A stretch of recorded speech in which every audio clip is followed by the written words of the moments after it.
In emotional and raw testimony, a Toronto police superintendent facing discipline apologized for helping constables cheat on a promotional exam. But as John Woodward reports, the hearing also delved into how unfair the hiring process was to black candidates to begin with, and how a plan to fix it was canceled without warning. The first part of Superintendent Stacey Clarke's testimony was an apology for giving 6 constables questions in advance of a promotional exam.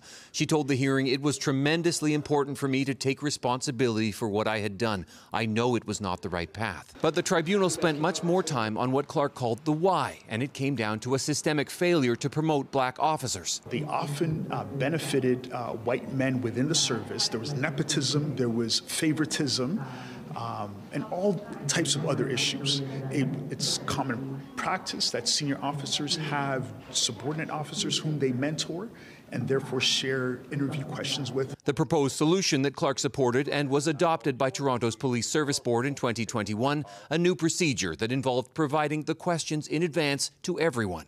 It was based on feedback from 500 Toronto police officers. The Toronto Police Service Board oversees the police, but the tribunal heard even though the board approved the plan, the police service didn't put it into practice.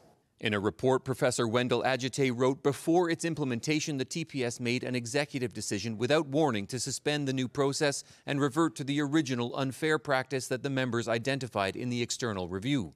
It stands to reason that had the TPS implemented the new promotional process, Superintendent Clarke would not have felt the desperate need to flatten the playing field by providing black officers with the interview questions. It's not clear why the policy was never adopted. Somebody along the way decided that they weren't going to implement all of it. Supporters who arrived on a bus stood by Clarke. I think instead of demoting her, they should give her an award. Clarke became emotional as she described demeaning posts from retired officers and one threat and how it affected her children.